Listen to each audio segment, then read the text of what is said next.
Before I begin my speech, I wanted to start off by showing my audience first.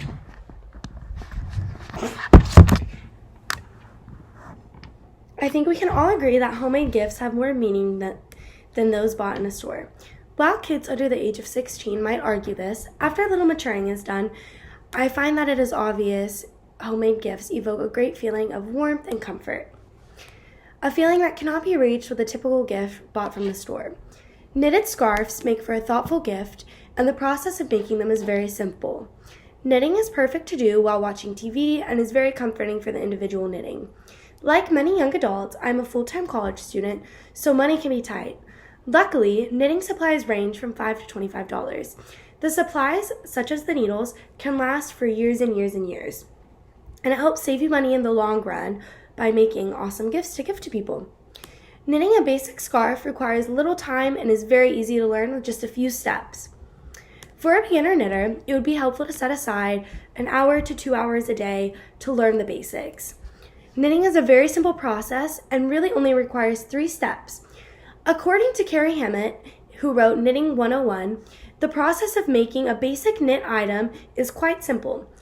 In its most fundamental form, knitting requires only 3 steps: casting on, knitting, and binding off. After learning the three basics, one can set aside a few hours a day and have a simple scarf created in a week. Many individuals, like myself, who suffer from ADHD, find that they need to be doing multiple things at once. When I watch a TV series, I find myself struggling to sit through multiple episodes, and if I go on my phone, I begin to lose all focus. Likewise, I cannot stand up and start moving around because the same issue occurs. I forget what's happening on the show and I completely lose focus. Knitting is the perfect solution for individuals like myself. Knitting requires little focus and can be done with ease once you learn the basics. The materials needed to knit a scarf are just needles and yarn.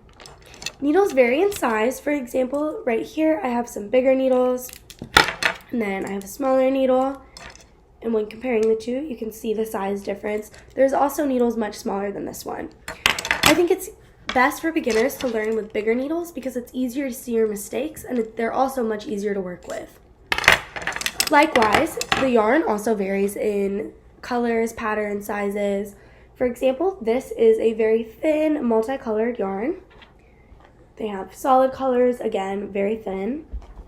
We have the thicker yarn, which is just this wool. And then for those more experienced knitters, you can also have some wool like this, which still needs to be spun. And that's a fun task to do. Just as the materials vary in everything, so does the price. However, I do not see a beginner knitter spending more than $25 on materials. Now, I find the thicker yarn is best to start learning with. It's just easier to work with than the thin yarn. So the most important step in knitting a scarf or knitting any item in general, is the slip knot.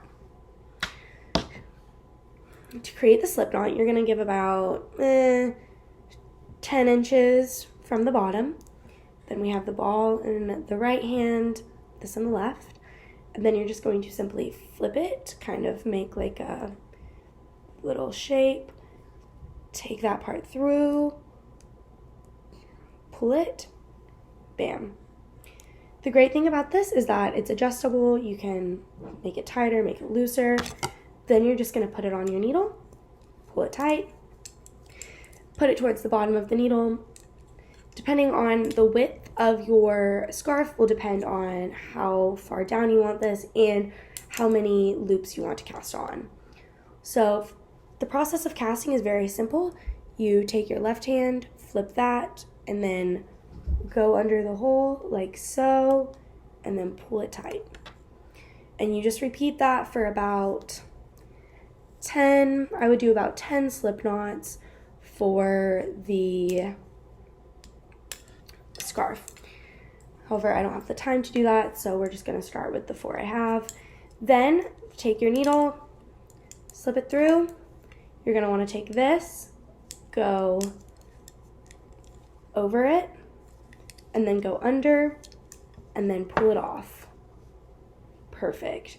And you will repeat that process until you have your scarf to your desired length. This process grows the length. And then when you are done with that, you will just cast it off. One amazing thing about knitting is that one can incorporate culture, colors, and things that they love into it. Linda Burhans, the author of Big Knits Hollywood, states, "It is the love of knitting combined with the love of movies where her two worlds come together." Burhans is a big fan of old Hollywood films, and she incorporates a lot of old Hollywood into her knitting. In conclusion, knitting scarves as gifts is a very thoughtful and affordable way of making your friends and family happy.